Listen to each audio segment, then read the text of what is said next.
do feel free to visit at any time to clarify any rumour you may hear, covid19.govt.nz.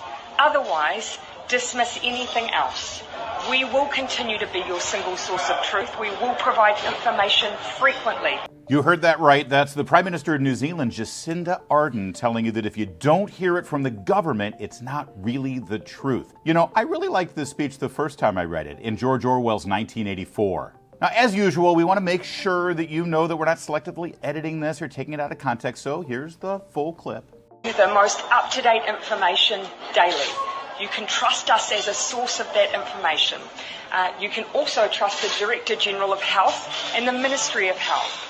For that information, do feel free to visit at any time to clarify any rumour you may hear, covid19.govt.nz. Otherwise, dismiss anything else. We will continue to be your single source of truth. We will provide information frequently. We will share everything we can, everything else you see, a grain of salt. And so I really ask people to focus on that. The most egregious example of that appears to be this text which originated in Malaysia and has become a viral hoax in Australia and in New Zealand. How irresponsible is it the people that are sharing that news of a lockdown imminent in New Zealand? Yeah, and look, that's the kind of thing that adds to the anxiety that people feel.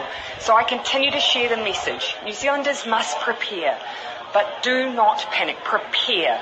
And when you see those messages, remember that unless you hear it from us, it is not the truth. And I really ask people, just visit covid19.govt.nz. It has all of the up-to-date information. We will continue to be your single source of truth. Unless you hear it from us, it's not the truth.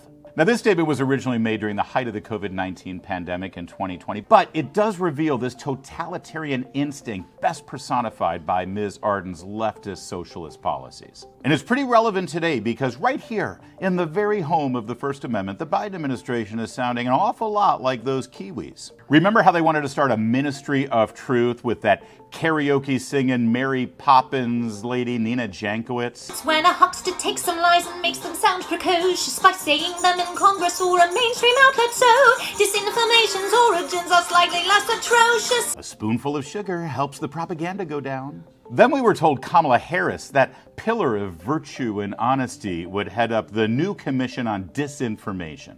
That's right, the Biden administration wants to be in charge of telling you, the American people, what's true and what isn't.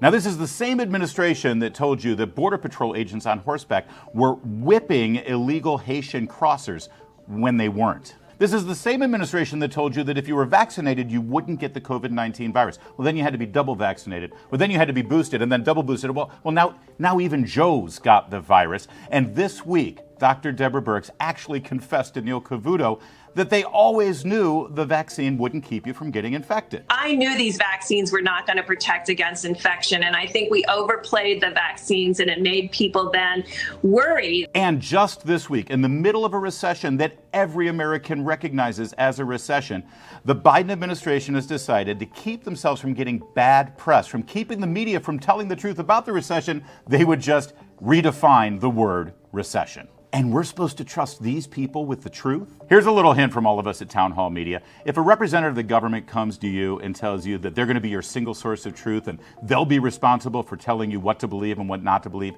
just reach into your pocket, pull out your little version of the Bill of Rights, show them page 1, and then vote that authoritarian out.